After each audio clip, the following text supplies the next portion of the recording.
السلام علیکم class fifth, کیسے ہیں آپ سب؟ میں امید کرتی ہوں آپ سب خیر خیریت سے ہوں گے اور اپنے گھروں میں محفوظ ہوں گے۔ جو بھی ہوم ورک اور پڑھائی کا کام آپ لوگوں کو مل رہا ہے وہ آپ لوگ وقت پر کر رہے ہوں گے۔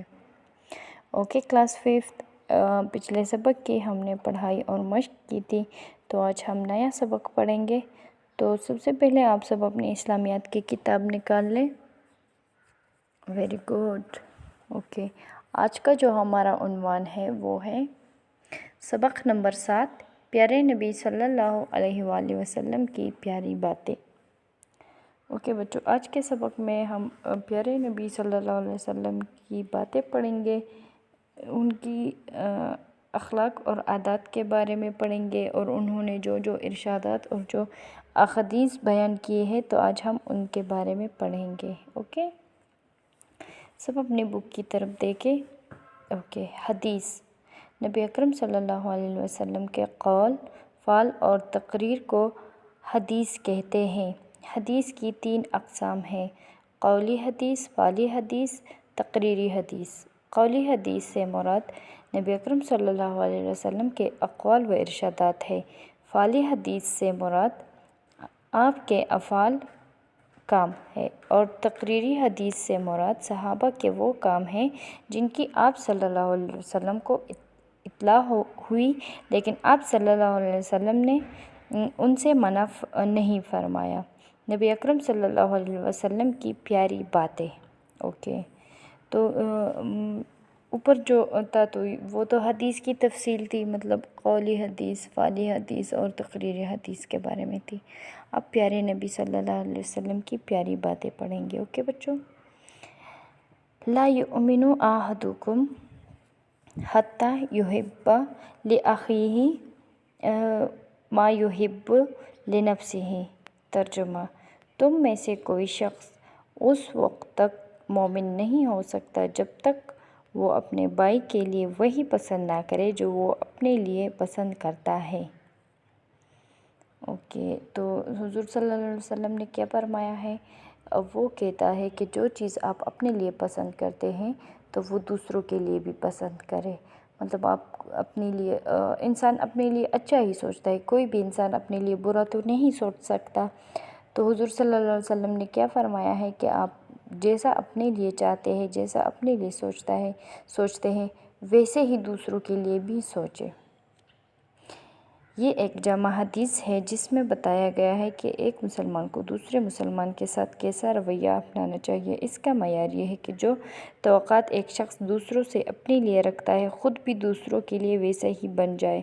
ظاہر ہے کہ جب سب مسلمان ایک دوسرے کے ساتھ بہترین معاملہ کریں گے تو پورے معاشرے میں محبت و خیرخواہی کا دورہ ہوگا اور امن و امان کی فضا قائم ہوگی۔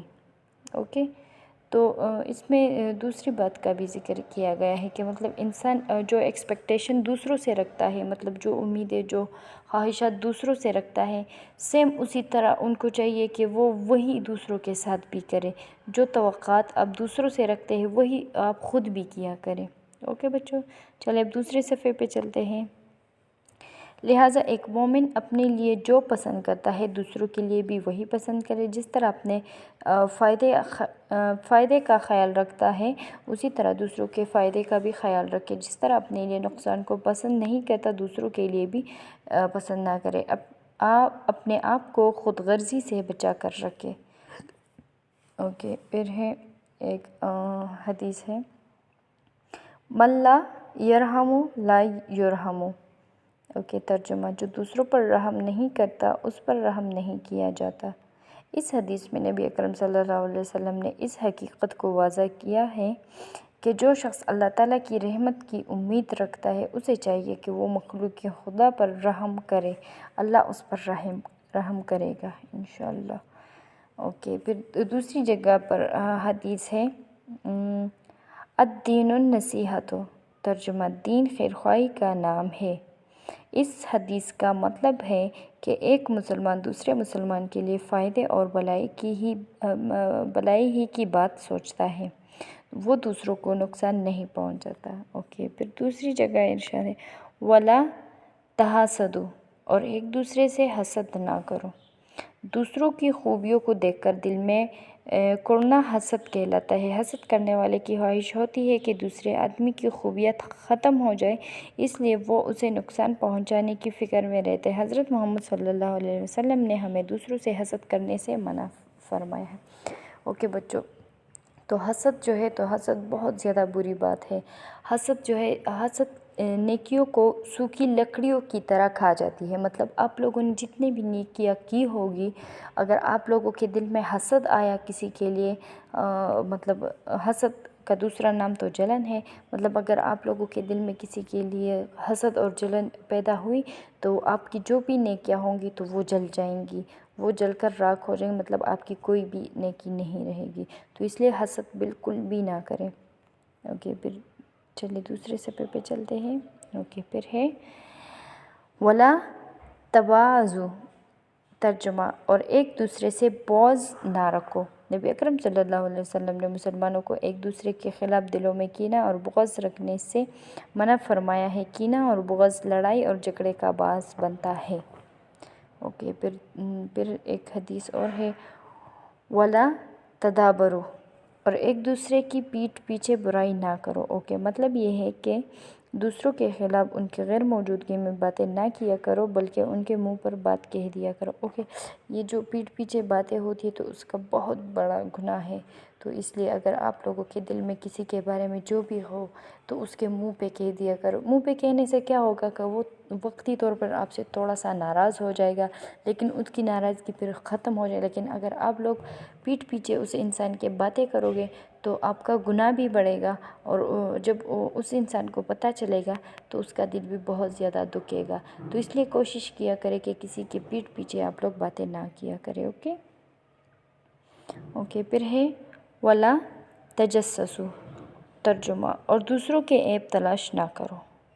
یہ بھی بہت بری عادت ہے۔ مطلب خود انسان عیبوں سے بھرا ہوتا ہے، لیکن وہ ٹو میں لگا رہتا ہے کہ میں اس انسان میں کوئی عیب نکالوں، مطلب اس انسان میں یہ عیب ہے، وہ عیب ہے، بس دوسروں کے عیب کے پیچھے چلا جاتا ہے۔ تو یہ بھی ایک بہت بری عادت ہے۔ تو اللہ تعالیٰ ہمیں اس بری عادت سے بچائے۔ اوکے، پھر اس کا جو تفصیل ہے، انسان کو چاہیے کہ دوسروں کے عیب تلاش کرنے میں نہ لگا رہے۔ اس سے بہتر ہے کہ وہ اپنی کمزوریوں پر نظر رکھے اور ان کو دور کرے۔ کسی کے راز معلوم کرنے کی کوشش کرنا، ڈائری یا خط پڑھنا یا دوسروں کے گھروں میں جھانکنا، یہ سب ناپسندیدہ کام ہے۔ اوکے بچوں، تو کیا ہے کہ دوسروں کے عیب تلاش نہ کیا کرے۔ مطلب